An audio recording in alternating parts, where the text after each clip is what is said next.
बिथांमोना गावसोरनि समाजनि गामिनि जौगानायखौ लुबैदों जिहेतु जोंनि सरकारा जौगानायनि थाखाय खामानि मावदों आरो बे जौगानायनि थाखाय खामानि मावनाय सोरखारजों बिथांमोना थोंजों सोमोन्दो लाखिनानै गावसोरनि ओनसोलनि माखासे गोग्लैसोनानै थानाय खामानि आरो समाजनि खामानि बेखौ मावनानै लानो नागिरदों आं बेखायनो बिथांमोनखौ दिनै बरायबाय जोंनि बिटिआरनि गाहाय खुंगिरि प्रमद बर' बिथांनि दैदेननायाव सोलिबाय थानाय इउपिपिएलनि दैदेननाय जि सरकार बे सरकारनि खामानि मावनायखौ नुनानै जोंनि गोबां रायजो राजाफ्रा इउपिपिएल दोलोआव थोंजों जइन जाबाय दिनै आंनि 32 नं भेरगाव समस्तिनि सिङाव थानाय नैबे नागासभा पिसिडिसि आरो बिनि सिङावनो खोला आमगुरि होननानै बुङो जों बेखौ बे गामिनिफ्राय मोनथाम समाज आदिबासिनि मोननै समाज हिन्दु समाज आरो मिशन समाज लोगोसे जोंनि बर'नि बाथौ समाज बिनिफ्राय 100 जनसो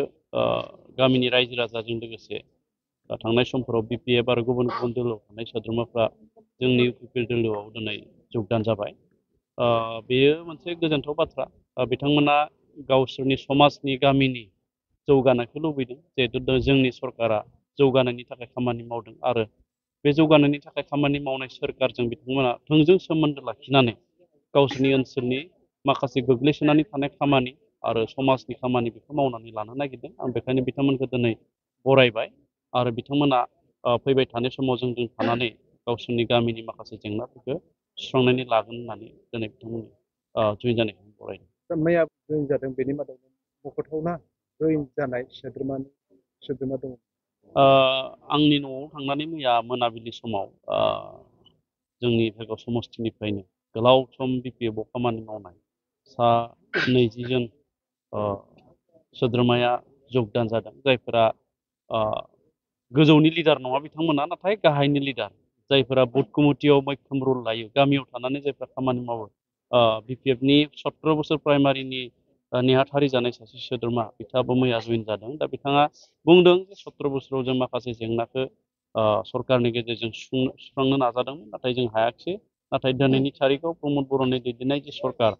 बेयो रायजोनि फिसा फिसा जेंनाफोरखौ सुस्रांनो थाखाय नाजादों बेखायनो जों जइन जादों होनना आरो गिबियै बा गाहायै जोङो जोंनि ओनसोलनि जि हा हुनि जेंना जायफोर सुबुंफ्रा गोलाव समनिफ्रायनो बे ओनसोलाव रायजो जानानै दङ बर'आनो होन गुबुन गुबुन हारियानो होन बे बिथांमोननि मुङै हाया एलटमेन्ट गैया एबा हाया नामजारि गैया दा बे नामजारि गैयै हाखौ जोङो SDLC बर्ड जिरायनानै बिथांमोननि हाखौ नामजारि खालामना होनायनि बेब'स्थाखौ जों खालामदों दा बेखायनो रायजोफ्रा जोंनि दोलोआव जगदान खालामनो थाखाय फैनायखौ जों नुदों। बिसेसकै गुवाहाटियाव गोबां जइन जाहैदों नोंथांमोननि जि जथाय सरकार खुंनाय दोलो राजखान्थि हान्जा मैखोमै बिपिएफनिफ्राय गोबां इउपिपिएलआव बिथांमोना गावनि सेलेक्सन खालामदों दा ओरैबायदि मानसिखौ जों जइन जानाय नुदों बिपिएफनिफ्राय जायफ्रा गोबां गिदिर गिदिर खोथा सिन्था खालामो आरो माखासे ओरैबायदिबो सुबुं थानो हागौ जायफ्रा बिजेपिआव जइन जाबाय बिपिएफनिफ्राय बिथांमोना माब्लाबाबो गामियाव हाबफेराखै गामिनि जेंना गामिनि समस्याफोरखौ बिथांमोना मोनथिया बिथांमोना गोजौजों गोजौ सोमोन्दो लाखिनानै जइन जादों बेवहाय जा बुंनांगौ जेबो गैया बिथांमोना गावसोरनि माखासे सुबुङा गावसोरनि मुलाम्फानि थाखाय गावसोरनि खाबुनि थाखाय जइन जाहैदों दा बिथाङा रायजोफोरनि बा रायजोनि जेंनानि सोमोन्दै बिथांमोना कानेक्सन गैया दा बेखायनो बिदि जइन जानायखौ जों नुनो मोनदों। बिटिसिनि दानि समस्ति 40 आरो बिटिआर जानाय लोगो लोगो जोङो सुक्तियाव दाबि होना दोनदों बिटिआर सुक्तियाव जे जोंनि दानि समस्तिया 52 जानांगौ आरो 53 जानांगौ आरो 6 नमिनेटेड गासै 60 जन जोंनियाव एमसिएलए थानांगौ होननानै आरो बियो जानांगौब्ला जोंनि जि हानि सिमा माजबातसिम थानाय सिमाया गहपुरसिम थांनांगौ दायो दासिम 61 गामिया जोंनि बिटिआरआव गोदानै हाबबाय आरो माखासे गामि सोसननायनि जि प्रसेस बेयो सोलिगासिनो दङ आरो जों आसा खालामदों भारत सरकारा थाबैनो जोंनि बिटिआरनि समस्ति एक्सटेन्डेड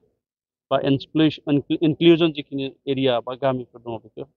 गासैखौ मिलायनानै गोरोबनानै 60 सिट 54 इलेक्टेड आरो 6 नमिनेटेड गासै 60 सिटनि थाखाय बे समस्तिखौ खालामगोन एबा डिलिमिटेसननि खामानिखौ खालामनानै होगोन होननानै जोङो आसाबादि 2025नि सिगाङावनो जोङो खावलायबाय थादों जानायनि सम्भाबनाखौ जोङो नुदों मानो होननानै बुङोब्ला 125 clause of Indian constitution Bharat संबिजितनि 125 आर्टिकेल बेखौबो भारत सरकारा एमेन्डमेन्ट खालामनायनि थाखाय खोथा होदों। जों मोनथिदों state home minister union home मिनिस्टाराथ' जोंनाव अमित शाह थाबाय, स्टेट हम मिनिस्टार दङ, बिथांनि चेयारमेनशिपआव मास मोनसेनि थाखाय कमिटि दानानै होदों आरो बे कमिटिया नायबिजिरनानै 125 आर्टिकेल इन्डियान कनस्टिटिउसनखौ एमेन्डमेन्ट खालामगोन आरो जों जायखौ लुबैबाय थादों बिटिआर बासिया डाइरेक्ट फान्डिं बेयो जाहैगोन। दा बे हिसाबै जोङो बेयो जायोब्ला समष्टि डिलिमिटेसनाबो जायोब्ला जोंनि बिटिआरआ गोहोगोरा जागोन।